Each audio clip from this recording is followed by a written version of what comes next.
This video is for educational purposes only. It does not constitute investment advice. Stock market investments carry risks. Viewers must conduct their own research. अस्सलाम वालेकुम। This is Afaq मंजर, आपका fundamental analyst प्राण standard capital securities.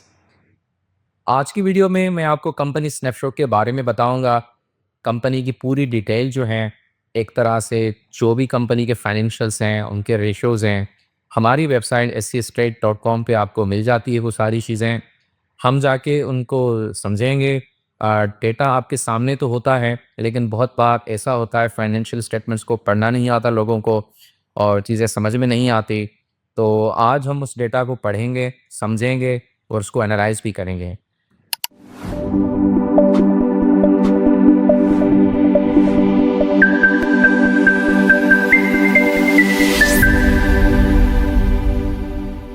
This video is for educational purposes only. It does not constitute investment advice. Stock market investments carry risks. Viewers must conduct their own research.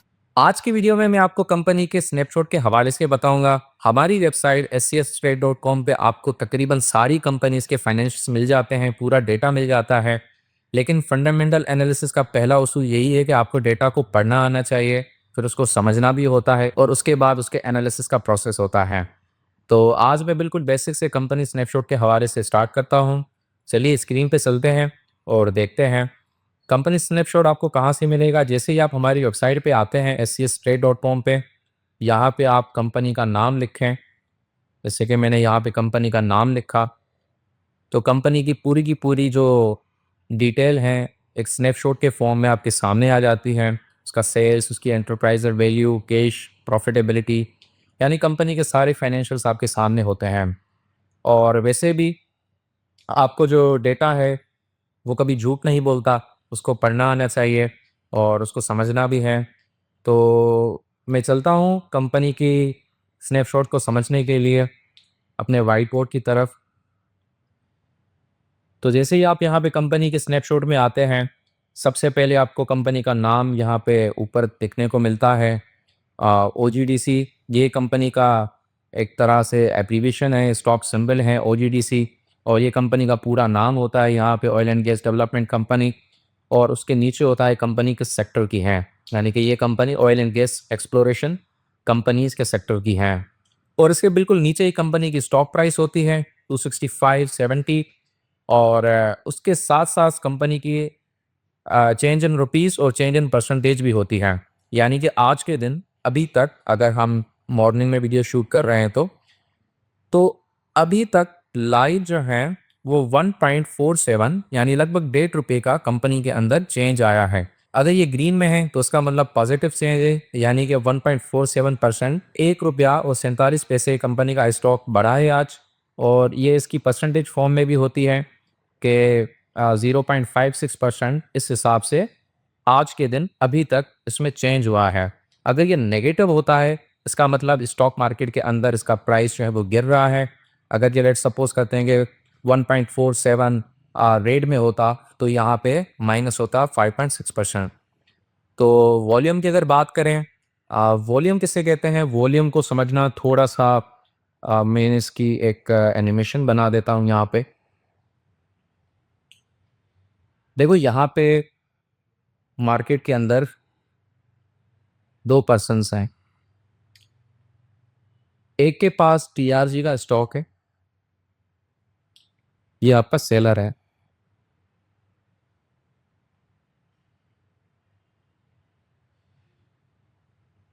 और ये आपका buyer है। इसके पास TRG के 10 stock हैं। अब ये बेचना चाह रहा है मार्केट के अंदर। इसने जैसे ही 10 स्टॉक TRG के बेचे तो TRG के 10 स्टॉक इस पर्सन के पास आ गए। अब जो वॉल्यूम हुआ ना, इसका मतलब खाली 10 शेयर का काम हुआ। यहां पर आप लिखेंगे कि TRG का जो वॉल्यूम आया,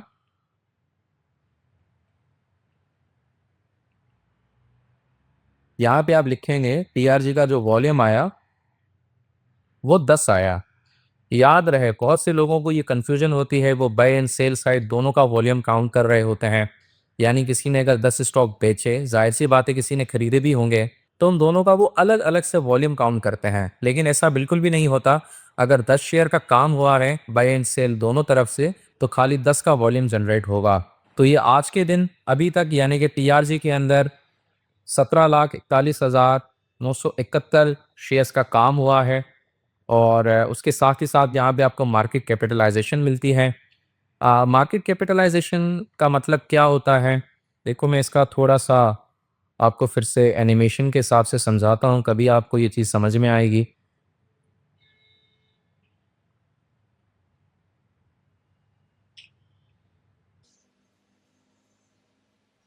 सर, मार्केट कैप क्या होता है?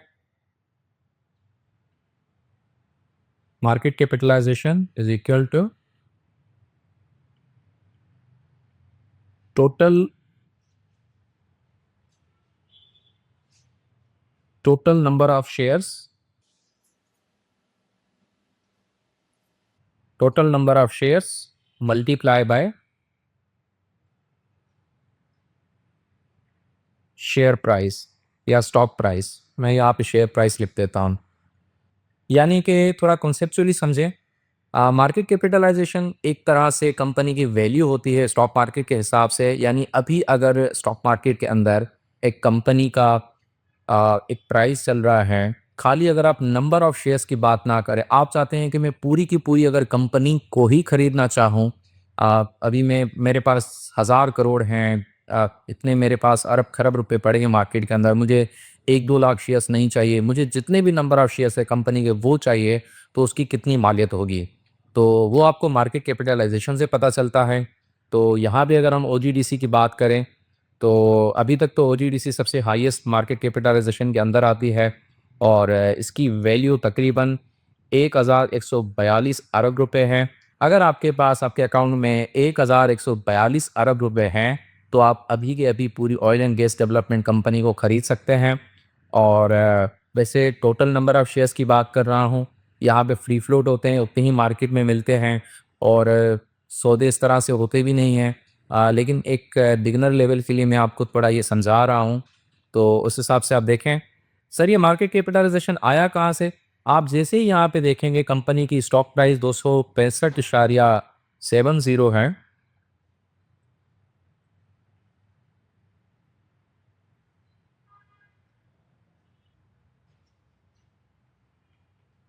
265.70 को जब मैं मल्टीप्लाई करूँगा कंपनी के टोटल नंबर ऑफ शेयर्स में, जितने भी कंपनी के नंबर ऑफ शेयर्स हैं, सर वो हमें कहाँ से पता चलेंगे?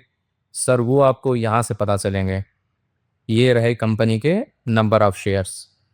ये वैसे तो आपको ये सारी चीज़ें कंपनी के बुक्स में भी मिल जाती हैं, लेकिन आप हमारी वेबसाइट पे हमने आपके लिए इतनी आसानी की है कि आप सारी चीज़ें यहाँ पे देख सकते हैं। कंपनी के टोटल नंबर ऑफ शेयर्स हमें मिल गए। कितने हैं कंपनी के टोटल नंबर ऑफ शेयर्स?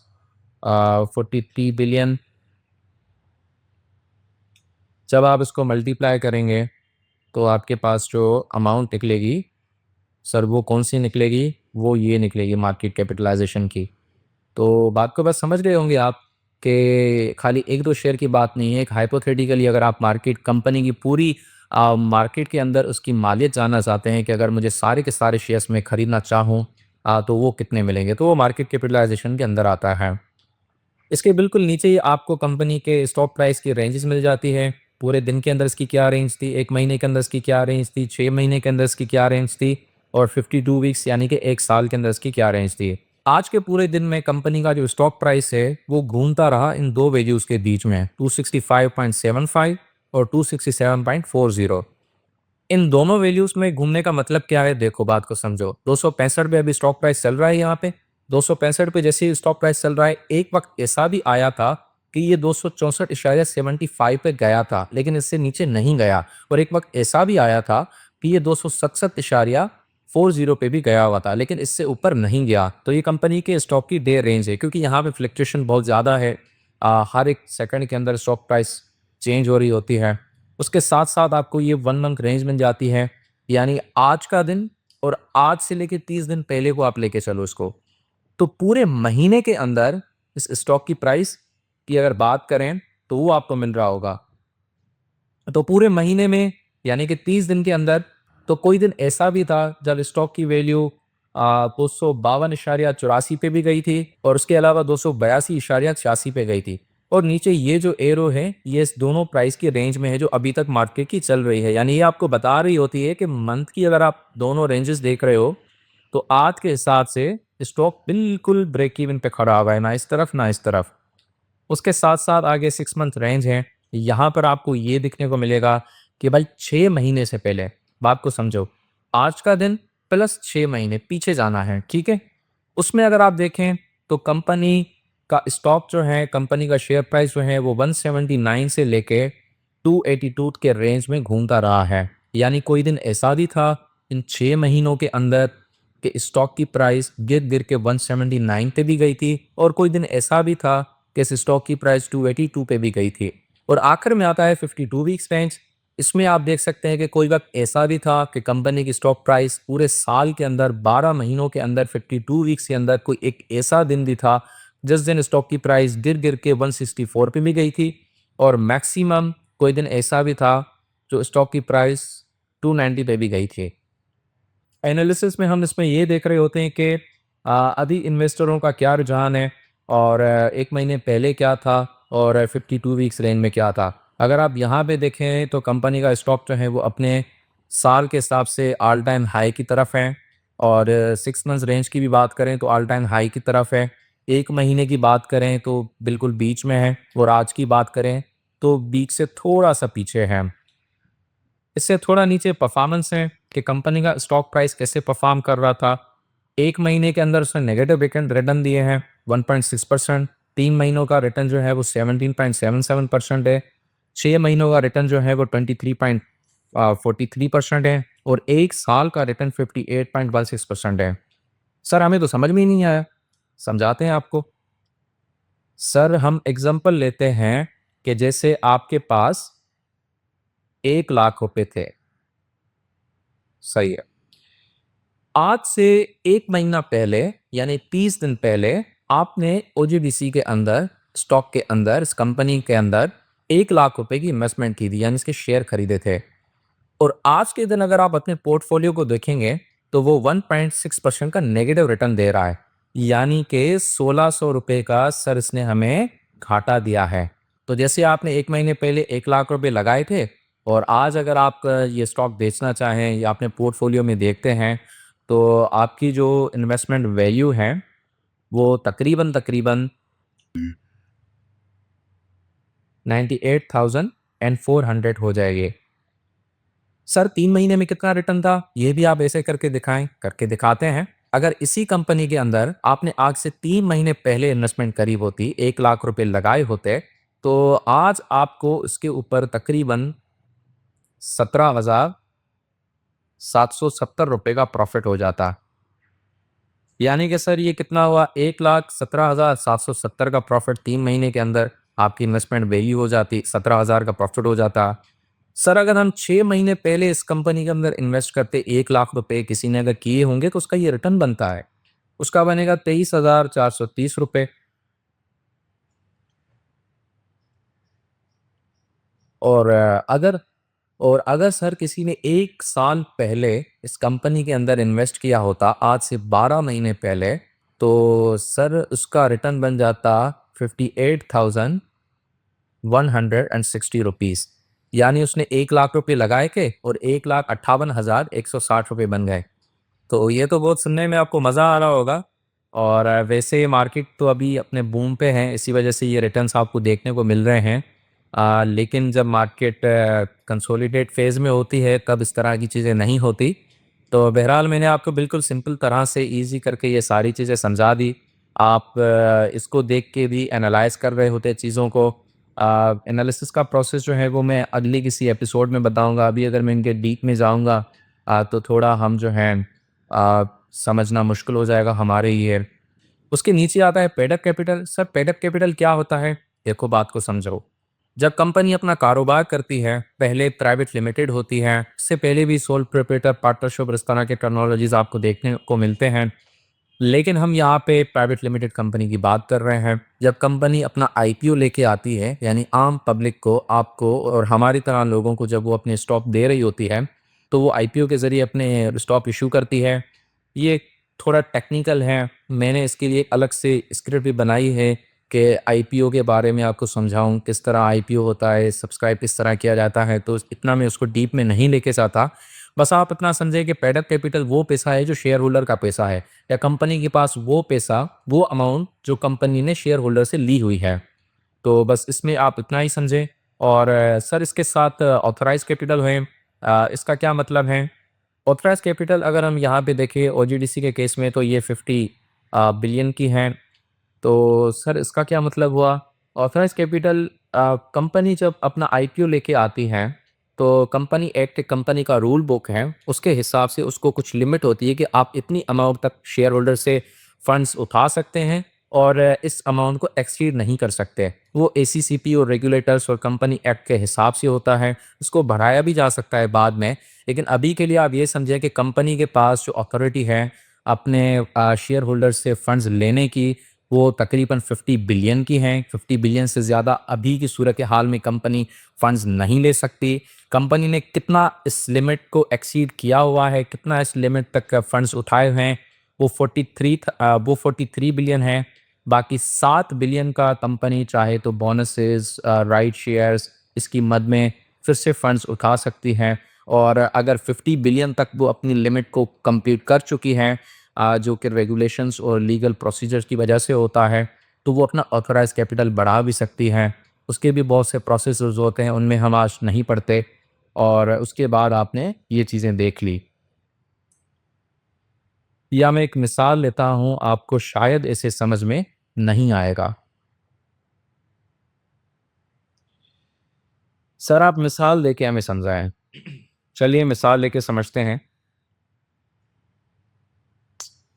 एक कंपनी है, कंपनी XYZ प्राइवेट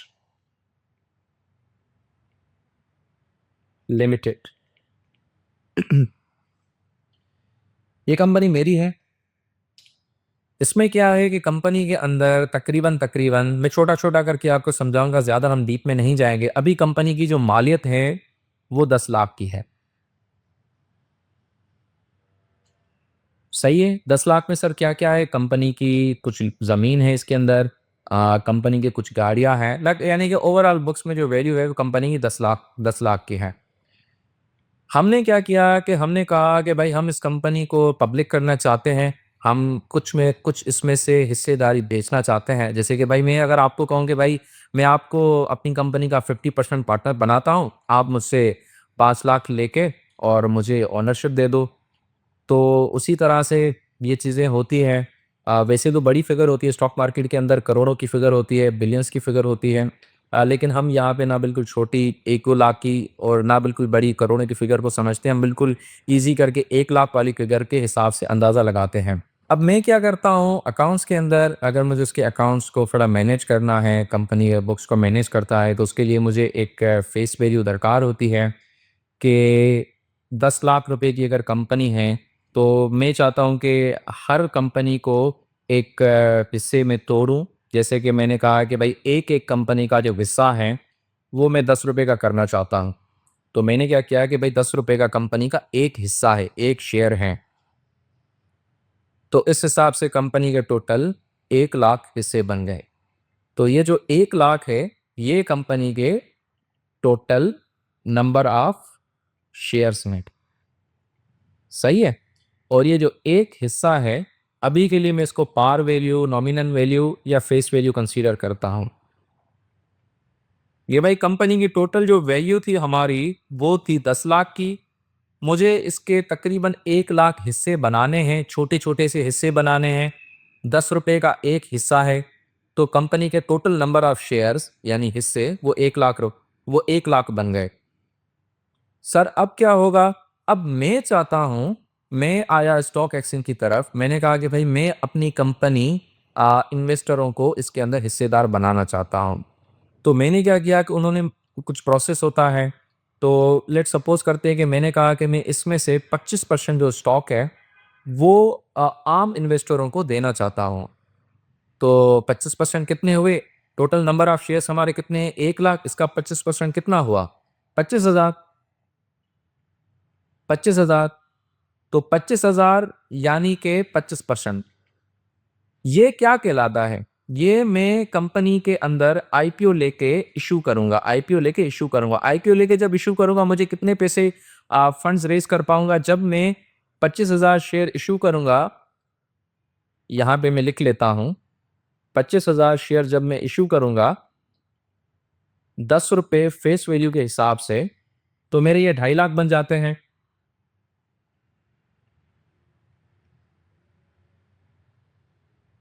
तो मेरे यहाँ पे ये 2.5 लाख बन जाते हैं। लेकिन इसमें एक और चीज़ भी होती है, हम उसको शेयर प्रीमियम भी कहा कहते हैं। वो भी मैं अभी आपको समझा देता हूँ क्योंकि बाद में शायद आपको ये थोड़ी-सी कन्फ्यूजन लगे। आपने क्या कहा कि 25% जो हिस्सेदारी है वो तो मेरी 2.5 लाख की बन रही है, लेकिन अगर मैं पब्लिक से फंड्स रेज़ करूँगा तो मैं कुछ प्रीमियम भी चार्ज करूँगा, मेरा बिज़नेस बहुत अच्छा चल रहा है। आपने क्या किया, आपने कहा कि भाई मैं ₹5 का प्रीमियम चार्ज करूँगा, हर शेयर के ऊपर ₹5 का चार्ज करूँगा। यानी मेरे शेयर की, मेरी कंपनी के, मेरे ही बुक्स के अंदर जो शेयर की वैल्यू है, फेस वैल्यू वो तो ₹10 है। लेकिन मैं शेयर होल्डर से आईपीओ के ज़रिए ₹5 एक्स्ट्रा लूँगा। क्यों लूँगा? मेरी मर्ज़ी, मेरी कंपनी, मेरी मर्ज़ी। तो इसको हम शेयर प्रीमियम कहते हैं कि ₹5 हर शेयर के ऊपर इन्वेस्टर ने उठाए हुए हैं। तो ये 15 हो गए, मल्टीप्लाई करो 25,000, ये हो गए आपके 3,75,000। 2.5 लाख तो अपने थे और बाकी के 1,25,000 हमने ऊपर शेयर होल्डर से लिए हैं। तो ये जो 3,75,000 हैं, ये वही है जो हमारे पेड अप कैपिटल है, हमारा पेड अप कैपिटल ये वाला। तो सर बाकी की चीज़ें जो आपने यहाँ पे डिस्कस की जैसे कि ये 25,000 या 25% सर ये क्या है? ये नंबर ऑफ शेयर हैं जो मार्केट में ट्रेड होने के लिए हमने इश्यू किए हैं और इसको यहाँ पे फ्री फ्लोट कहा जाता है, फ्री फ्लोट शेयर्स।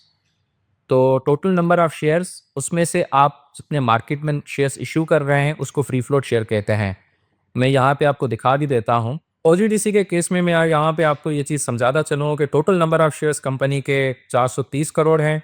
430 करोड़ में कंपनी ने कहा कि हम 15% ही कंपनी के जो स्टेक हैं वो आईपीओ के ज़रिए आम लोगों को इशू करेंगे, उसको फ्री फ्लोट कहते हैं और उसका 15% जो है वो तकरीबन बनता है 645 मिलियन।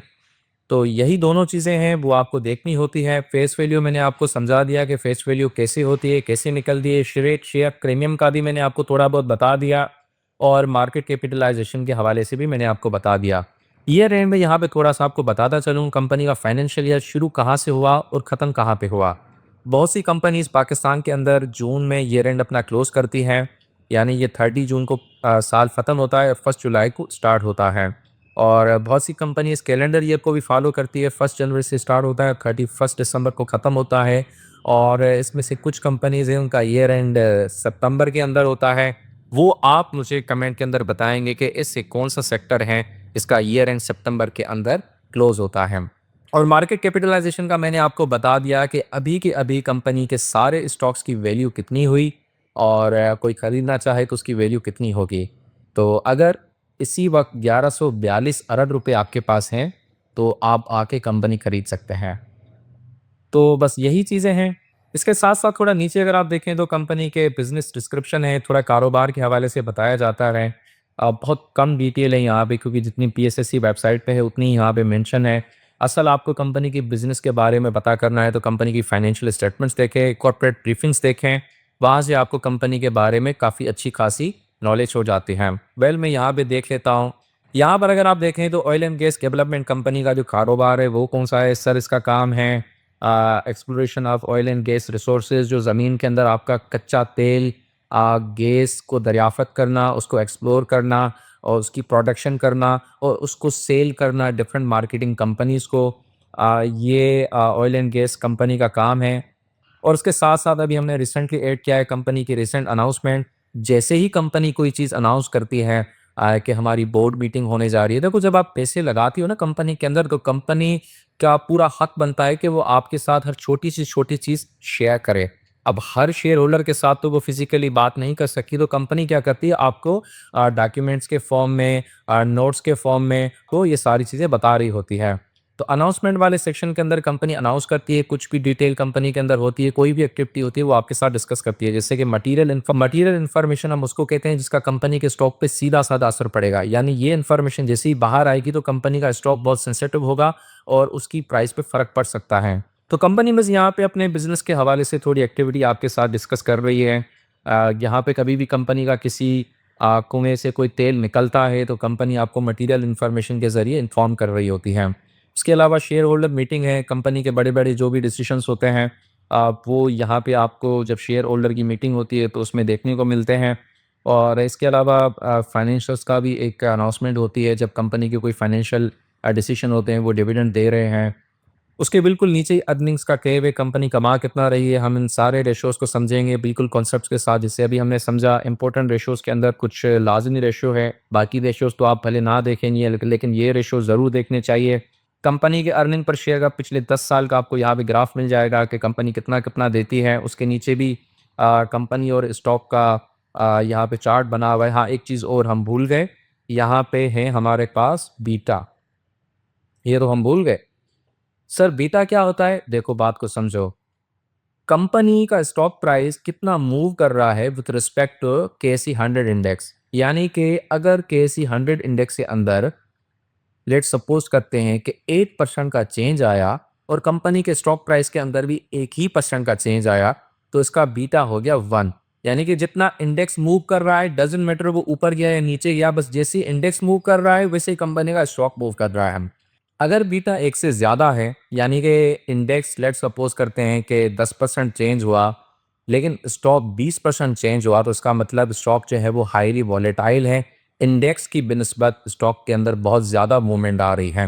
ये हम वहाँ देख रहे होते हैं ट्रेडिंग के अंदर, फ्लक्चुएशंस देख रहे होते हैं कि इस स्टॉक के अंदर कितना वॉल्यूम आ रहा है, इंडेक्स के हिसाब से वो कैसे रिएक्ट कर रहा होता है और कितना मूव हो रहा होता है। कोरिलेशंस की बात होती है।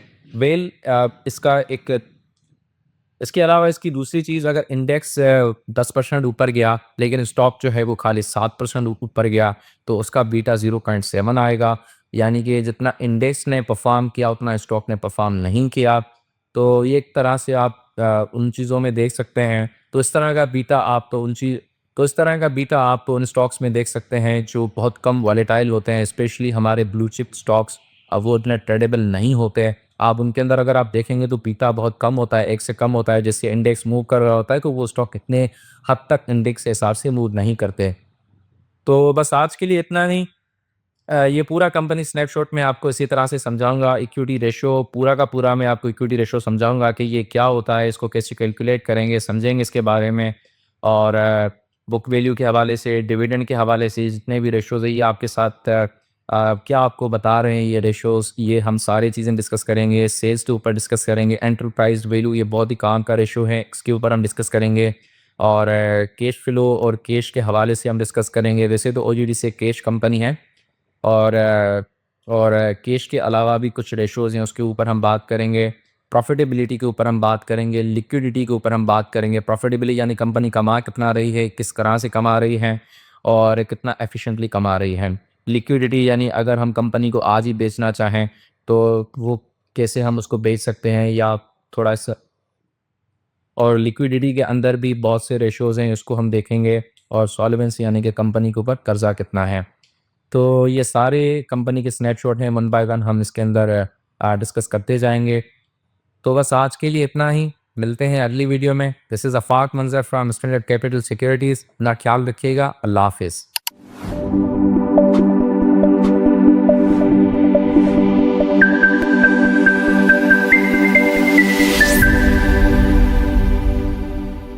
This video is educational purposes only and does not constitute investment advice. Stock market investments carry risks. Viewers must conduct their own research.